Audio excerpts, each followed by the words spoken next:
You are now listening to Kindred Spirits Podcast on the RFK Refugees Podcast Network.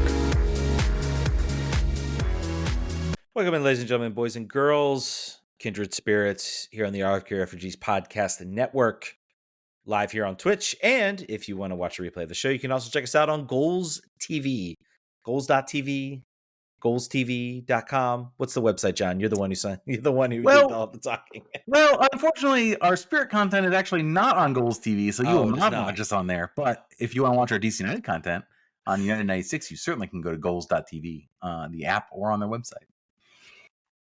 I did not know that. Yeah, it's a surprise. I signed the contract, so it's okay. Oh, okay. All right, everybody. Well, getting off to a fantastic start here on the show. It's late, guys. It's tired. We just, yeah. Anyway, John, how are you doing? I'm good. No complaints. No complaints. I was happy to get the opportunity to see the full complement of the Spirit come back. I think I was very excited about seeing the lineup graphic come out from the Spirit Twitter account. I mean, I knew that would be the case, but it improved my day. And we had a lot to talk about. I think that there's some good things in here for sure. Yeah. For a 1-1 draw, there's a lot of good things to take away. Yeah, I think it's good. I would say it was good. It was a relaxing weekend of soccer in F1. Soccer was not great, but there were some bright spots, and the Washington Spirit were certainly one of them. Verstappen won, right? Verstappen did win again. Yes. But my boy Alonso took second, so yeah. My boy Albon, because I just like pain and suffering, and decided to become a Williams driver, mostly because I liked Albon and I watched Drive to Survive. He finished 8th. He did 4 in Q4 in Q3. There we go. I am a serious F1 fan. Listen, a lot of letters and numbers going on there. It's their fault. That was a wild race. Let's get back to the Washington Spirit. Let's start talking. Before we get started, Portland Thorns jersey, yay or nay? I like it. You do? I think there's people that hate on it. I think it's one of those jerseys I think that looks better when someone's wearing it than kind of like when you see the image of it. I still think it looks like an Affliction t-shirt personally, but okay. That's my take. They went bold with it. I'm never going to sit here and decry when somebody goes bold with a jersey, and maybe it doesn't quite work. I mean, there are some hideous ones, but I think the hideous jerseys, like the Puma, where they had like the team name written out, like those were awful. Those were awful. And they like copy pasted as a template for most of the teams in the country or the world.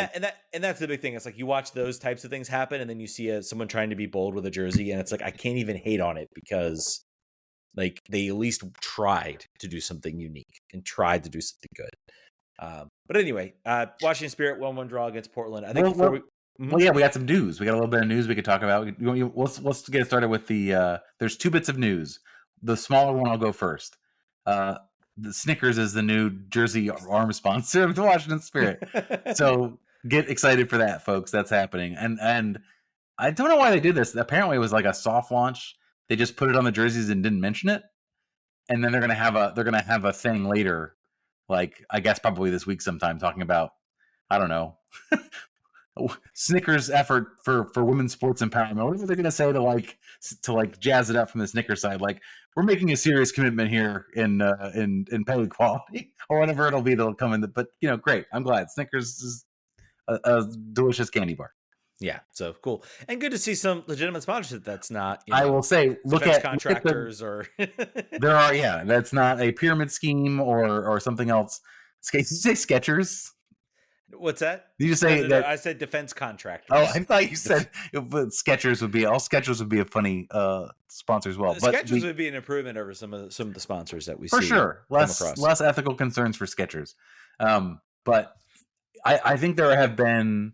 I believe the new VP of they have made $1 billion hires in the front office on the business side for the Washington Spirit.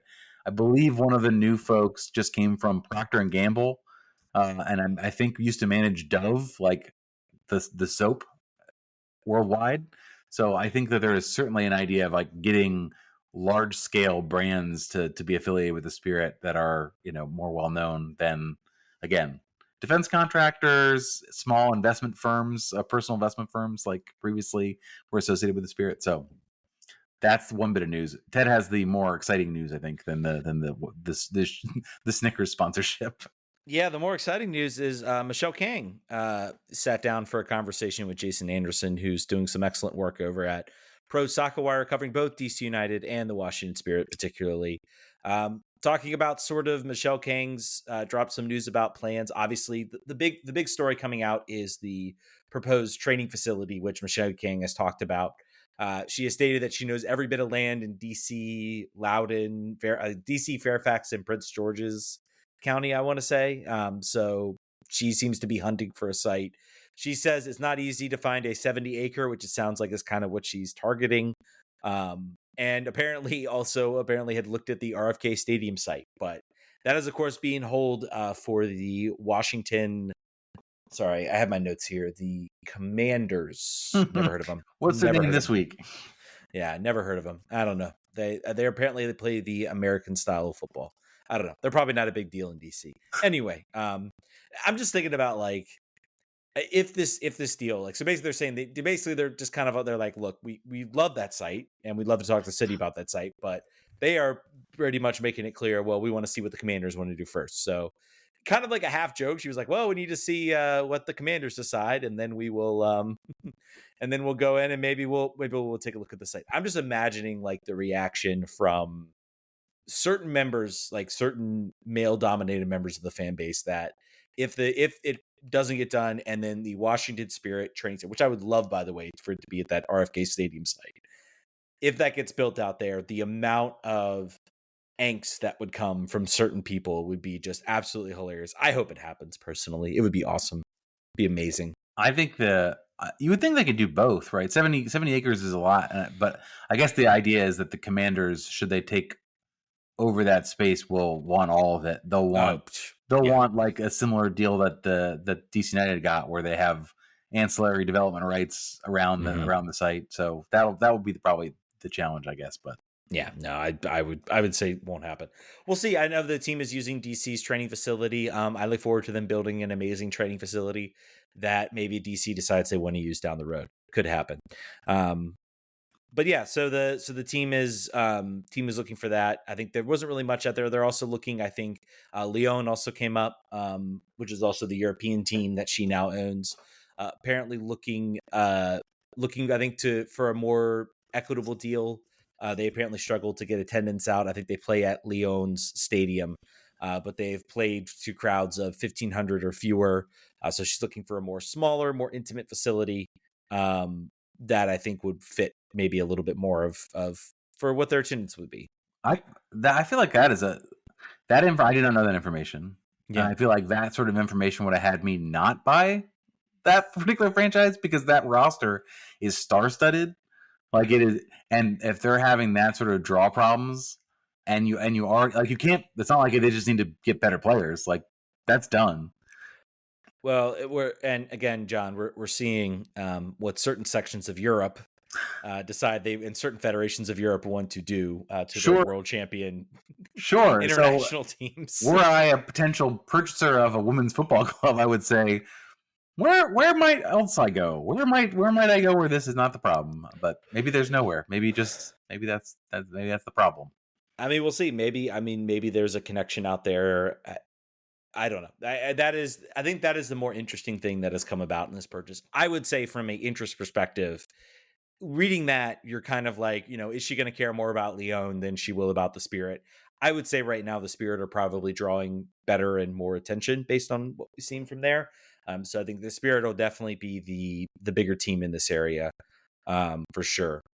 Do we want to touch on the Spain national team? I believe you will have likely heard this story already, and probably from people who have a very much more detailed grasp on it. The only thing I wanted to talk about was the latest development, which is to me very funny. Yeah. Do you know of which I'm speaking? The hunger strike? Correct. So the president of the Spanish Federation, who has been rightfully raked over the coals for his Wolf of Wall Street type of I'm not quitting, I'm not out of here. What's the phrase? I'm not leaving. Yeah, he didn't leave. I think up to the conversation, up to the press conference, the dialogue was, this man is going to resign. He has to resign. It's what's best for everyone to do that. And then he decided not to do that in a ridiculous way. Just really, we don't bring politics in a show. Just very Trumpian, like it. Unfortunately, like a textbook. I am going to put both heels firmly into the ground, double down, and then double down again, and dare you to do anything about it. I think FIFA is going to do something about it. He's already been suspended. The latest, actually, I just read is apparently they're going to ask for a 15-year ban So they are immediately stepping in. There you go. But the funny thing that Ted mentioned is today, this man's mother has promised a hunger strike in response to the way her son has been treated. I think moms and children will do what they're going to do, and they're going to protect their children. But boy, this is throwing good money after bad. I think if you're what's so crazy, I think the craziest part about this is this started out as inappropriate, and I think he thought very inappropriate. I think he thought, oh, I'll just apologize. I'll say I'm sorry. I'll appear in a video with the player expressing that I'm sorry. We'll shake hands, hug, and I'll be fine. Everything will go away. And the players are emboldened by the power that they have now that they are world champions. Like, no, absolutely not. That was inappropriate, maybe very uncomfortable. The entire world outside of Spain and Spanish politics and Spanish football were like, this is awful. This is terrible. They're speaking out. And I think he actually started to feel threatened. Like, oh my gosh, I could actually lose my post here. Never mind. She's a liar. She's terrible. Just scrapping at anything he can. Going after is apparently having the Spanish Football Federation release a breakdown of the whole incident to apparently prove 100%. Claiming also that Jenni, I think it's I forget her last. What's that? Hermoso, thank you. Had apparently lied 3 times. I think that's what like his cousin or something said in an interview. It was like, oh no, she's changed her story 3 times. When in fact he's referring to the statement that the Spanish Football Federation put out without her knowledge, and then acting like that's a change of statement. I mean, this story is wild. It's also horrible. Like it's so terrible. And I talked about it last week, but it's almost grown to this grotesque awfulness that this is just like this one man has basically sucked away the entire attention from what should be a celebration of the Spain national team winning the championship. All of that's out the window. It's like all out the window now. No one's like it didn't even happen. Yeah, it's all around this one man, this one person throwing a temper tantrum. I feel so horrible for the players have had to step up. They have said they are not going to play until he's gone. Funny enough, the coach, who's under so much comment, was the only person not included in this. There were other people in the coaching staff. We'll see how that goes. The craziest thing that came out was apparently the Spanish Football Federation. I think they backed down on this, but they basically asked UEFA to ban them from club competitions, as it's like for what would happen to the president. And I could just see the Barcelonas, the Real Madrids, the Villarreals of the world doing the what is it? The video from Fresh Prince of Bel-Air where it's like and then just laughing and saying we. Like, no, absolutely not. You are not taking away what amounts to half our paycheck. Just crazy, wild stuff. I don't know if there's any more we could say about it. No, he sucks. I think he could have. I think if he had apologized in a completely serious and full-throated way, he had a prayer of being able to like ride it out. But boy, he lit that boat on fire. This is some crazy self immolation that's going on here, and he deserves it. Yeah. And I hope they clean house. I hope that the players stick to their guns. It is to your point. You said it before. It's like the World Cup already didn't even happen. Yeah. This is the entire story, and that is a ridiculous situation and a horrible thing. If I were, a Spanish fan, I would just be beside myself. I love that the players, the Spanish men are getting behind it. Not as universally as I'd like. Basically, this guy's a clown. I'm embarrassed to be affiliated with this, and he should go. I wish it were all of them, but I mean, I just say just talk about a way. I think maybe they're not as behind it, but once the Spanish president started talking about banning all the clubs from European competition, I could imagine the storming that all those executives did at the amount of money they would lose if that actually happened. like no one was. If this was the U.S., no one's gonna kill themselves for Sunil Gulati. No one's gonna sacrifice their future for any of these people, for Sidney Parlow Cone. It's not gonna happen. Sorry, you guys. No. We will find a new FA president. It's not too hard. We can shop around. You are certainly replaceable. Sorry. Wow, let's get to some positive news. Let's get to some positive stories. Let's talk Washington Spirit. 1-1 draw against the Portland Thorns. John, good result, bad result? Good result. I think this was really, if you're looking at the team that was top of the table or second on the table, who is your real like not burden, your level for excellence in this league. I think we talked about sort of this game is the challenge, and then after that, you expect to see 3 points in the subsequent games. I think they came out in a new formation. They came out with full complement of players, and they dominated. From my perspective, the first 45 minutes were an offensively dominant or defensively dominant performance by the Spirit. We're just shutting down the Thorns completely, and offensively, I think they're still clicking a little bit. I think we can get into that, sort of where the weak points might be, but I think this is very, very promising. A very good return back to full strength for the Spirit as they run down on the back end of this season. There aren't a lot of games left. It's surprisingly not too many games left. Yeah, it's going to be a very short sprint to the end of the year. I mean, I will say I may be a little disappointed, I guess, with how that first half turned out, and you sort of felt like a win was there. You were shutting them down offensively. Horrible, awful news, but in the context of the game, Sophia Smith going down with an injury, she was out. I do feel I kind of come up on, well, it's a tough game, it's a tough team. I could tell that their overall goal in this game was, we are not going to let them have an easy time of it. They beat us way too bad the last time. They exposed us way too much. We are going to lock it down. If we have to sacrifice maybe a little bit of the goals, a little bit of the attack, then that's fine. We're just not going to let them beat us. And I think defensively they worked that to perfection. I will say offensively, I felt like there were too many times when I was like, Rodman would get on the run and I'd be like, just keep it going. And it would kind of be like, no, we're just going to pass it, move it around. And then the attack kind of dies. There's a cross into the box and nothing happens. There was a little bit, I think, too much of that, particularly towards the end, where I felt like after the PK, there was maybe an opportunity to go out and try to, snag a win, a statement win against a really tough team. I don't know. That's just kind of my thoughts. I mean, maybe we'll get into a little bit of the offensive. Was it clicking? Yes, I think in certain aspects it was, but I would say the finishing product just felt like it really wasn't there, and they got caught a little bit too much. Yeah, I would say obviously the highlights are Trinity Rodman dicing people up on the wings. Yeah, she can do that. She can roll out of bed and do that on a Tuesday. That's just the way it goes. I think the final product was not there. The connectivity between some of the new players and Ashley Sanchez was not sort of all on her. I would say she was not fully flying, had a bit of a down game. I think Ashley Hatch had moments where she disappeared. For me, and you intimated that it might have been more about a decision to shut down shop and not get beat big at home.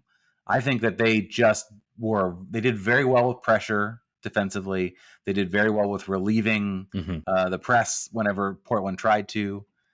I was really heartened to see that, and I think that the offense will click. They'll click the way they did before. I want to talk about Ulamata Sarr for a second. I haven't gotten the DM back. I wanted to just basically gut check myself with people who I trust about sort of this stuff. Nope, no response. I have been. I'm very curious to sort of see how she's going to perform. Mark Parsons had a lot of great things to say about her in the post-game press conference, sort of saying that when he was game planning against France, he was so concerned about her because she can beat you off the dribble, she can run, She can come at you with feet. Like it was to him like a great signing, and I'm very curious how it's going to work out. I feel like the speed. I think the speed is she's not up to speed yet. The tactics don't seem to be clicking in. The weight on through balls are not necessarily there. I've just not seen the final product, and obviously we've still got some time here. But they moved to a 4-3-3 to accommodate her. Mark Parsons has stated as much. He really, really believes in this player, and hopefully we need some secondary scoring options from Hatch to relieve sort of the pressure. Scoring those goals will enable defenses to sort of key off Hatch a little bit, allow her to drift, allow her to get into dangerous spaces that aren't reliant solely on crosses or penalties.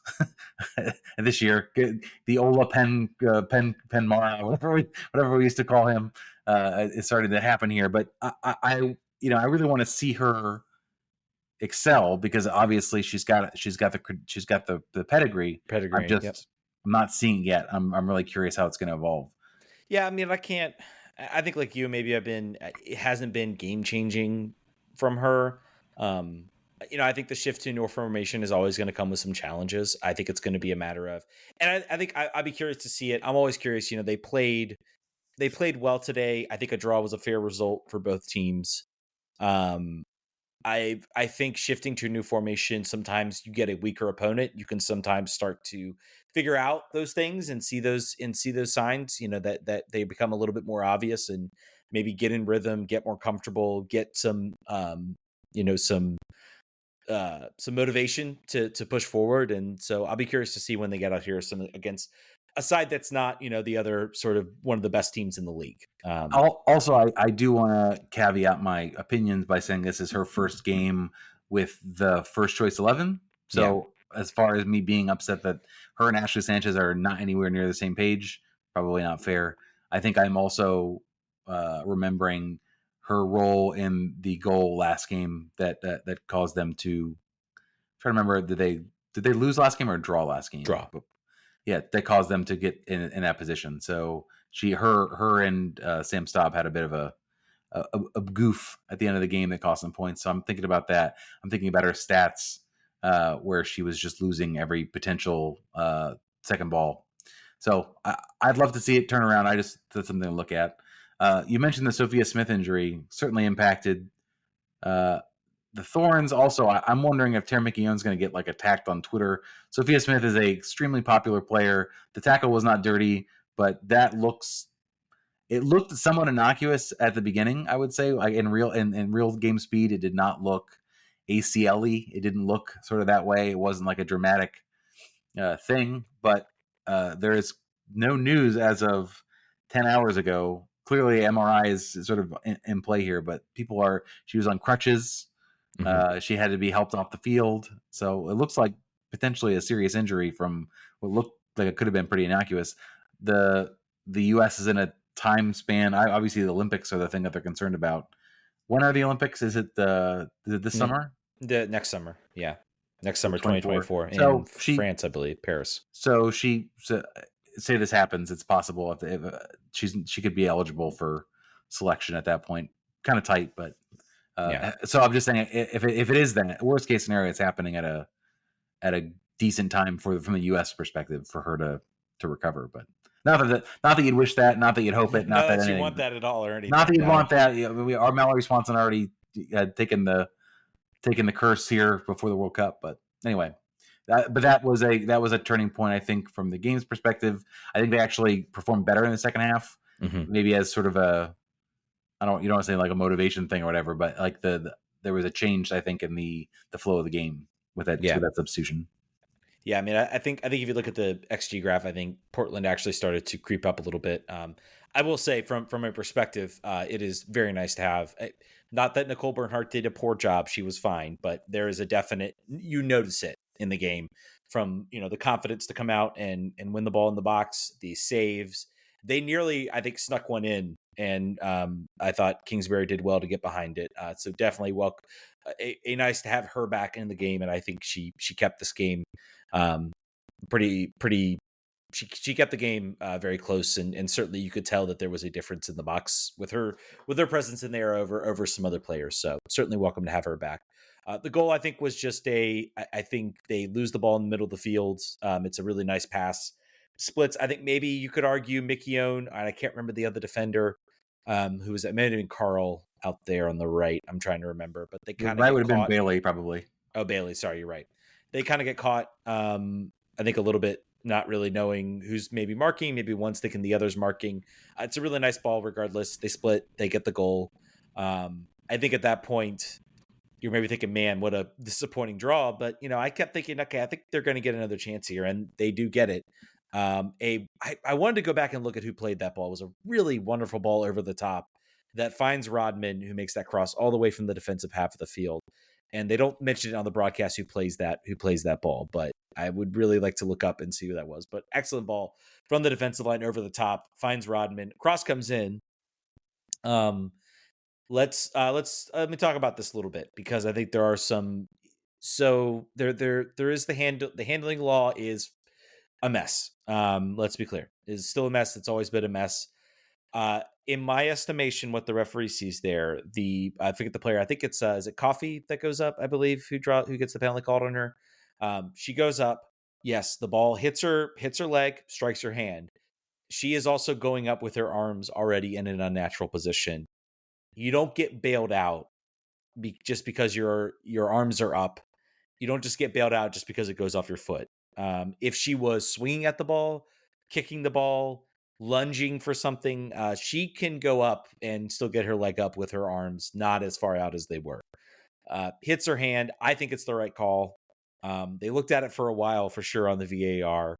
I think it's the right call. They get the pen. They score the pen. They get the draw. Maybe there's an opportunity to go out there and maybe take the win. I think that was maybe when I noticed. I was like, okay, I know you got a draw here, but I think it was Rodman got in space, got the dribble, and then she kind of like maybe tries to make a move towards the box and then says, never mind, I'm just going to play it around. And they kind of pass it around a little bit, and then a cross goes in and nothing happens. So I was kind of like, okay, you could do this. Come on. So Pool reporter answer from the referees. The question was, on the penalty kick call, was the foul handling or push? Answer, handling. Question 2, if the foul was handling, did the deflection off of Mengi's impact the decision? Answer, no. So they were going with the economy of answering here with the 2 words for 2 questions. And we'll see. I think there will be a review from VAR on that. But I think the overall gist of what I'm getting in here is, yes, it goes off her leg, hits her arm, but her arms are in a very much an unnatural outstretched position. You don't just get bailed out just because it goes off your leg. The leg to the arm is meant to prevent like a defender trying to the spirit of it is a defender trying to clear the ball, mishits it, and then it happens to strike his arm. Like, you just don't want that to suddenly become a PK. It's still a mess of a rule. I think there's ways you could change it. One rule would be stop making it PKs. Draw a line from one end of the 18-yard box out across where the penalty spot is, and then the ball just goes right out there for a direct free kick. And that's how you fix that issue. I think that is, if I'm talking about one rule change that might come, I think penalties will only be called on Dogso situations in the box, and that'll be it. So anyway, and then maybe we make it a 35-yard penalty shootout. There you go. I'm supportive. I there has been a lot of like extra time to penalties immediately, like Leagues Cup feedback. Mm-hmm. People being like, this rules. America has never been one to not listen to consumer opinions if it makes them more money. Just, you never know. I would say, I think extra time is okay when it's like a semifinal or a final. I think if you reserved it for that, and I think especially for some of these tournaments, it's like there's so many games that you're asking to put players through. That extra 30 minutes really starts to stack up. So I don't know. That's certainly something. But then you look at the Cincinnati Miami game for the U.S. Open Cup. That was a great extra time. Like, extra time as a whole can provide some entertainment. It's not just like 30 minutes and then directly to PKs. So it can be. Like, I think finals have a reputation for being dour. Mm-hmm. For a lot of everybody basically just wanting to go to PKs. It's like, never mind. You know what? We've made it this far. Right. No one wants to screw it up in extra time. So exactly. So Spirit next game is against the Red Stars next Sunday at home. Mm-hmm. You got it. That's 3 points. That has to be 3 points. I think it will be. I think the way that things are shaping up here, that is likely the Red Stars are having another bad go of it this year for reasons understandable, with Mallory Swanson laid up and also not a lot of inbound player movement. But I would imagine, unless we hear anything else going on this week, I imagine you see the same lineup roll out there again next week. Probably same formation, because again, that formation change was not about the Thorns. It was more about getting Saar on the field with Rodman and with Hatch. So probably going to see that again. Yeah, and big news on the Red Stars front, which I don't think we covered. They have new owners that apparently are coming in. Wow. The ownership group. I can't remember I had to go back and look at the situation, but the current owner has sold the team. I think rightly that was well past date of expiration. It's been well known that he is not the. We obviously talk about the Ronnie Dyla situation.